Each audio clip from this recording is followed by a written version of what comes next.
10 சீட்டு தான், இஷ்டம் இருந்தால் வாருங்கள், இல்லைனா போயிடுங்க.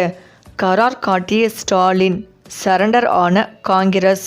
அதாவது தமிழகத்தில் 2026 சட்டமன்ற தேர்தலுக்கான அரசியல் களம் இப்போதே சூடுபிடிக்க தொடங்கிவிட்டது. குறிப்பாக திமுக தலைமையிலான கூட்டணியில் இடப்பகிர்வு குறித்து மோதல்கள் தற்போது வெளிச்சத்திற்கு வர ஆரம்பித்துள்ளன. ஆட்சியில் பங்கு என்ற முழக்கத்தை சிறு கட்சிகள் முன்வைத்தாலும் பிரதான எதிர்க்கட்சியான காங்கிரஸ் இந்த விவகாரத்தில் திமுகவின் நிலைப்பாட்டை உன்னிப்பாக கவனித்து வருகிறது. ஆனால் திமுக தலைவரும் முதலமைச்சருமான மு.க. ஸ்டாலின் இந்த முறை கூட்டணி கட்சிகளிடம் மிகவும் கராரான போக்கை கடைபிடிப்பதாக அறிவாலய வட்டாரங்கள் தெரிவிக்கின்றன. ஆட்சியில் பங்கு என்ற பேச்சுக்கே இடமில்லை, நாங்கள் ஒதுக்கும் தொகுதிகளை ஏற்றுக்கொண்டு கூட்டணியில் நீடிக்க விருப்பம் இருந்தால் இருக்கலாம் என்ற அதிரடி செய்தியை ஸ்டாலின் கூட்டணி கட்சிகளுக்கு திட்டவட்டமாக உணர்த்திவிட்டதாக கூறப்படுகிறது. திமுகவின் இந்த திடீர் கரார் அணுகுமுறை காங்கிரஸ் கட்சிக்குள் பெரும் அதிர்வலைகளை ஏற்படுத்தியுள்ளது. கடந்த தேர்தல்களைப் போல அல்லாமல் இந்த முறை திமுகவின் பிடி மிகவும் இறுக்கமாக இருப்பதால் காங்கிரஸ் தலைமை உணர்கிறது. ஆட்சி அதிகாரத்தில் பங்கு என்பது கட்சியின் நீண்டகால கனவாக இருந்தாலும் தற்போதைய சூழலில் திமுகவை மீறி எதையும் சாதிக்க முடியாது என்ற யதார்த்தத்தையும் அவர்கள் எதிர்கொள்ள வேண்டியுள்ளது. குறிப்பாக திமுகவின் வாக்கு வங்கி வலுவாக இருக்கும் நிலையில் கூட்டணியை விட்டு வெளியேறினால் தாவேகா என்ற ஒரே ஒரு ஆப்ஷன் மட்டும் உள்ளது. அதுவும் தங்களுக்கு பாதகமாகவே முடியும் என்று ஒரு தரப்பினர் எச்சரிக்கின்றனர். இருப்பினும் காங்கிரஸ் கட்சியின் ஒரு பிரிவினர் திமுகவின் இந்த இஷ்டம் இருந்தால் இருங்கள் என்ற போக்கை சுய கௌரவ பிரச்சனையாக பார்க்கின்றனர். டெல்லி தலைமையிடம் இது குறித்து பேசியுள்ள தமிழக காங்கிரஸ் நிர்வாகிகள் ஒவ்வொரு முறையும் திமுக கொடுக்கும் எண்ணிக்கையை மட்டுமே பெற்றுக்கொண்டு நாம் ஒதுங்கி செல்வது கட்சியின் வளர்ச்சியை பாதிக்கும் என்று ஆதங்கப்படுகின்றனர். இதனால் கூட்டணியை விட்டு வெளியேறுவது குறித்து தீவிரமாக ஆலோசிக்கப்பட்டாலும் அதற்கு பின்னால் இருக்கும் அரசியல் வெற்றிடம் மற்றும் நிதி நெருக்கடிகளை நினைத்து காங்கிரஸ் தலைமை தயக்கம் காட்டுகிறது. இந்த இழுபறிக்கு நடுவே கடைசியில் திமுக கொடுக்கும் தொகுதிகளை பெற்றுக்கொண்டு சமரசம் செய்து கொள்வதை தவிர காங்கிரசுக்கு வேறு வழி இல்லை என்பதே அரசியல் விமர்சகர்களின் கணிப்பாக உள்ளது. ஏனெனில் பாஜகவை வீழ்த்த வேண்டும் என்ற தேசிய அளவிலான இலக்கை முன்னிறுத்தி திமுகவுடன் இணக்கமாக செல்லவே டெல்லி மேலிடம் விரும்புகிறது. தமிழகத்தில் ஒருவேளை கூட்டணி உடைந்தால் அது அகில இந்திய அளவில் இந்தியா கூட்டணிக்கு பலவீனத்தை ஏற்படுத்தும் என்று ராகுல் காந்தி மற்றும் மல்லிகார்ஜுன கார்கே போன்ற தலைவர்கள் கருதுகின்றனர். இதனால் தமிழக காங்கிரசின் உணர்வுகளை விட தேசிய அரசியலே இங்கு முக்கியத்துவம் பெறுகிறது. முடிவெடுக்க முடியாமல் திணறும் காங்கிரஸ் தலைமைக்கு திமுகவின் இந்த நேரடியான எச்சரிக்கை பெரும் நெருக்கடியை கொடுத்துள்ளது. ஒரு புறம் தொண்டர்களின் அழுத்தம், மறுபுறம் தேர்தல் வெற்றி என்ற இரட்டை சவால்களை சமாளிக்க வேண்டிய நிலையில் அவர்கள் உள்ளனர். சரி, கொடுக்கிறதை கொடுங்கள் என்று வாங்கி தலையாட்டிவிட்டு செல்வதா அல்லது ஒரு கை பார்த்து விடுவது என்று வெளியேறுவதா என்ற குழப்பம் இன்னும் நீடிக்கிறது. ஆனால் திமுகவோ மற்ற கட்சிகளை விட தனித்து நின்றாலும் வெற்றி பெற முடியும் என்ற நம்பிக்கையில் இருப்பதால் எந்த ஒரு விட்டு கொடுத்தலுக்கும் தயாராக இல்லை என்பது மட்டும் தெளிவாக தெரிகிறது. திமுகவின் இந்த துணிச்சலான முடிவுக்கு பின்னால் மக்கள் மத்தியில் தங்களுக்கு இருக்கும் செல்வாக்கு மற்றும் எதிர்க்கட்சிகளின் பலவீனம் ஆகிய இரு காரணங்கள் உள்ளன. காங்கிரஸ் வெளியேறினால் அது தங்களுக்கு பெரிய இழப்பு அல்ல என்றும், மாறாக அதிக தொகுதிகளில் திமுகவே நேரடியாக போட்டியிட வாய்ப்பு கிடைக்கும் என்றும் அறிவாலயத்தினர் கணக்கு போடுகின்றனர். இந்த அரசியல் சதுரங்க ஆட்டத்தில் காங்கிரஸ் ஒரு பகடையாக மட்டுமே பயன்படுத்தப்படுகிறதோ என்ற சந்தேகம் அரசியல் நோக்கர்களிடையே எழுந்துள்ளது.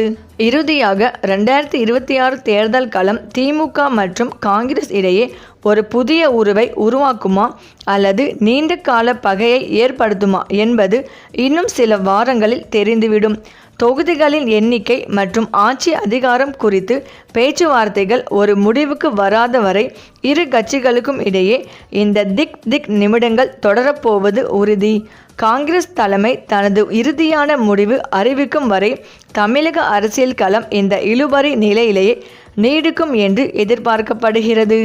இந்த நிலையில் காங்கிரஸ் மூத்த தலைவரும் முன்னாள் மத்திய நிதியமைச்சருமான ப. சிதம்பரம் தமிழக முதலமைச்சர் மு.க. ஸ்டாலினை சென்னை ஆழ்வார்பேட்டையில் உள்ள அவரது முகாம் அலுவலகத்தில் சந்தித்து பேசியுள்ளார்.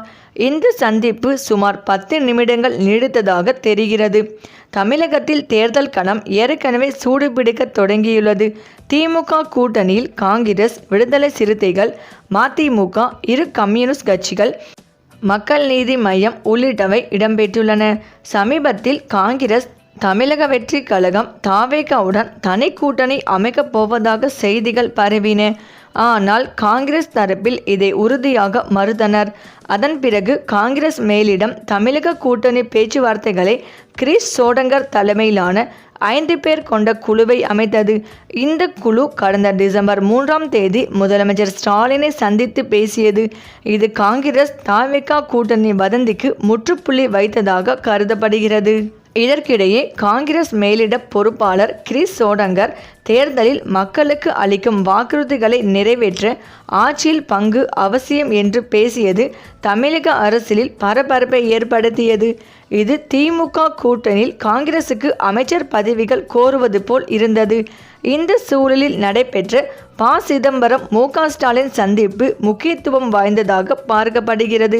இருவரும் தமிழகத்தில் நடைபெற்று வரும் சிறப்பு தீவிர திருத்த பணி, தற்போதைய அரசியல் நிலவரம், கூட்டணி விவகாரங்கள் குறித்து விரிவாக பேசியதாக தெரிகிறது.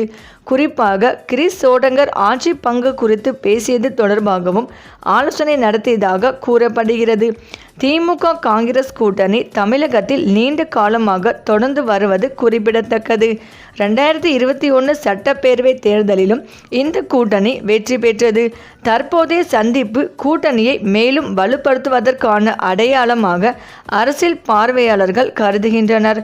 தேர்தல் நெருங்கும் நிலையில் இது போன்ற உயர்மட்ட சந்திப்புகள் தொடரும் என எதிர்பார்க்கப்படுகிறது. இந்த நிலையில் இந்த கூட்டணியில் கட்சிக்கு உரிய மரியாதை கிடைப்பது அவசியம் என்று காங்கிரசார் வலியுறுத்துகின்றனர். காங்கிரஸ் தலைவர்கள் பொது மேடைகளில் திமுகவை வெளிப்படையாக விமர்சிப்பதும் 2026 தேர்தல்களில் அதிக இடங்களை கோருவதும் தற்போது அதிகரித்துள்ளது.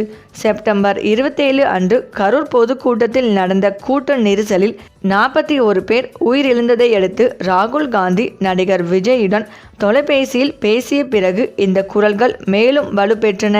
இது திமுக உடனான பேச்சுவார்த்தையில் நடிகர் விஜயை ஒரு பேரம் பேசும் கருவியாக பயன்படுத்த காங்கிரஸ் முயற்சிக்கிறதா என்ற தீவிர ஊகங்களுக்கும் வழிவகுக்கிறது.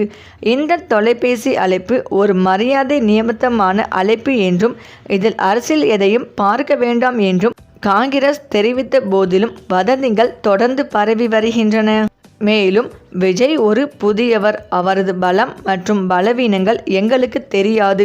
ராகுல் விஜயுடன் பேசியது அவர் மதச்சார்பற்ற கொள்கைகளை ஆதரிப்பதாலும் அவருடன் தொடர்பை பேண வேண்டும் என்பதற்காகவும் தான். இதன் பொருள் நாம் அவருடன் நெருங்கி பழகுகிறோம் என்பதோ அல்லது அவர் எங்களுடன் நெருங்கி பழகுகிறார் என்பதோ அல்ல. இது இயல்பான நட்பு, ஆனால் கூட்டணி அல்ல என்று காங்கிரஸ் வட்டாரங்கள் தெரிவிக்கின்றன. சரி, இந்த வீடியோ பற்றிய உங்கள் கருத்துக்களை கமெண்ட்ல சொல்லுங்க. மேலும் இந்த வீடியோ உங்களுக்கு பிடித்திருந்தால் லைக் பண்ணுங்க, ஷேர் பண்ணுங்க, மறக்காம நம்ம சேனலை சப்ஸ்கிரைப் பண்ணிக்கோங்க. நன்றி.